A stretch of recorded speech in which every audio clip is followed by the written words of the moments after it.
بسم الله الرحمن الرحيم والذين يكنزون الذهب والفضة. سمجھ گیا شیخ بھی سمجھ گئے؟ شیخ آپ لوگ سمجھ گئے؟ نہیں سمجھے؟ آپ لوگ سمجھے آپ لوگ پڑھے لکھے لوگ سمجھ گئے؟ شیخ صاحب آپ بھی سمجھ گئے؟ دیکھیں سب مسکرا رہے ہیں. صرف جو لوگ سمجھ گئے سب مسکرا رہے ہیں. آپ کو میں سمجھا دیتا ہوں چونکہ آپ عربی نہیں جانتے. یہ میں کیا پڑھا ابھی آپ کے سامنے؟ کیا پڑھا؟ نہیں آپ لوگ بولیے ساتھ رہیے. کیا پڑھا میں؟ قرآن. یہ کلام کس کا ہے؟ اللہ کا. گویا کہ اللہ ہی بول رہا ہے. گویا کہ اللہ ہی بول رہا ہے. اب میں اس کے ترجمہ کر رہا ہوں. والذین یکنزون الذهب والفضة. ذهب کے معنی سونا اور فضہ کے معنی چاندی. بڑی اچھی بات. پہلی جو بات نکل گئی تو بہت اچھی بات ہے. اب یہ بات میں آپ کو سمجھانا چاہوں گا. جو لوگ والذین یکنزون الذهب، جو لوگ سونا اور چاندی کو جمع کرتے ہیں، ولا ينفقونها فی سبیل اللہ، اور وہ اللہ کے راستے میں خرچ نہیں کرتے ہیں، مطلب وہ زکوٰۃ نہیں دیتے ہیں. سمجھے؟ سمجھ گئے یا نہیں سمجھے؟ جو لوگ سونا چاندی یا پیسہ، اس میں پیسہ بھی جوڑ دیجئے، اور بھٹا کا، گیہوں کا، مکئی کا، جو لوگ زکوٰۃ نہیں دیتے ہیں تو اللہ تعالیٰ فرماتے ہیں وَلَا يُنْفِقُونَهَا فِي سَبِيلِ اللَّهِ، اور اللہ کے راستے میں نہیں دیتے ہیں تو اللہ تعالیٰ فرماتے ہیں فَبَشِّرْهُمْ بِعَذَابٍ أَلِيمٍ، اس کے لیے جہنم کی بشارت سنا دو. جو لوگ سونا چاندی پیسے کا زکوٰۃ نہیں دیتے ہیں اس کے لیے سیدھے جہنم ہے. بس بات ختم ہو گئی. میں ترجمہ کیا، میں اپنی طرف سے کہا شیخ یہی ترجمہ ہے. جو لوگ زکوٰۃ نہیں دیتے ہیں مکئی کا، گیہوں کا، پٹوا کا، یا پیسے کا، یا سونا کا، یا چاندی کا، جو زکوٰۃ نہیں دیتے ہیں اللہ کہہ رہا اس کے لیے جہنم ہے. کیا آپ لوگ جہنم جانا چاہیں گے؟ نہیں. تو پہلے آپ نے وعدہ کیا کہ قرآن جو کہے گا مان لیں گے، زکوٰۃ دیجیے گا انشاءاللہ. اب اگر زکوٰۃ نہیں دیتے ہیں تو پہلی بات کہ اس کے لیے جہنم ہے.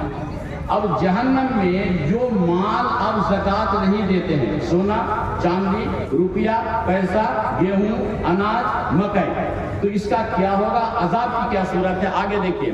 یوم یحمى علیہ فی نار جہنم. نار کے معنی دیکھیے علماء کہہ رہے ہیں نار کے معنی عربی میں نار آگ کو کہا جاتا ہے. نار آگ کو کہا. اب جہنم سمجھ رہے ہیں؟ جہنم سمجھ رہے ہیں؟ شور گول یہ بڑا ڈسٹرب کر رہا ہے. ادھر جنریٹر شروع ہو گیا. بہرحال اب ہے جو لوگ زکوٰۃ نہیں دیتے ہیں، سونا چاندی، روپیہ، پیسہ، مکئی، گیہوں، پٹوا، جو بھی ہو، تو قیامت کے دن اس پیسہ کو اللہ تعالیٰ آگ کی ایک تختی بنا دے گا.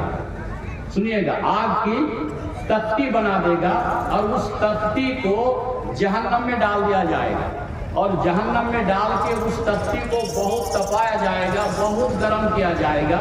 گرم کرنے کے بعد دیکھیے یہ جو بات کہہ رہا ہوں ترجمہ کر رہا ہوں. یوم یحمى علیہ فی نار جہنم. آپ کا وہ پیسہ جس کا زکوٰۃ نہیں دیتے ہیں اس کو جہنم میں ڈال دیا جائے گا. جب بہت گرم ہو جائے گا تو اٹھا کر کے اس آدمی کے فَتُقْوَى بِهَا جِبَاهُهُمْ وَجُنُوبُهُمْ وَظُهُورُهُمْ. ظہرن کے معنی ہوتے ہیں پیٹھ، اور جباہم کے معنی ہوتے ہیں پیشانی، جبہم پیشانی، اور جنوبہم کے معنی ہوتا ہے یہ سائڈ یا اس سائڈ. سمجھ رہے ہیں؟ کہہ رہے ہیں کہ جو زکوٰۃ نہیں دیتے ہیں اس کا مال کو جہنم میں ڈال کے گرم کیا جائے گا، اور جب خوب گرم ہو جائے گا اس کو اٹھا کر کے بندہ کا پیشانی میں لگایا جائے گا، پہلو میں لگایا جائے گا، اور پیٹھ میں لگایا جائے گا.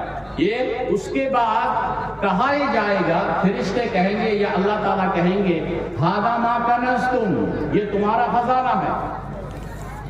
ھذا ما کنزتم، یہ تمہارا خزانہ ہے.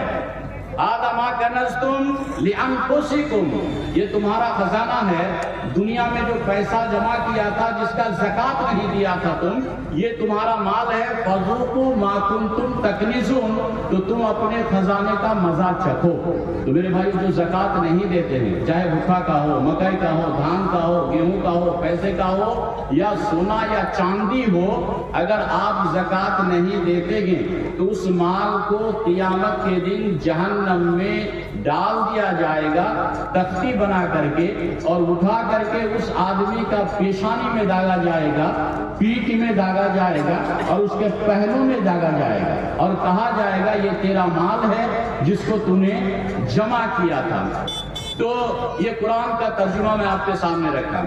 تو بہت سے لوگ، بہت سے بھائی میرا زکات نہیں دیتے ہیں، گیہوں کا، مکئی کا یا پیسے کا۔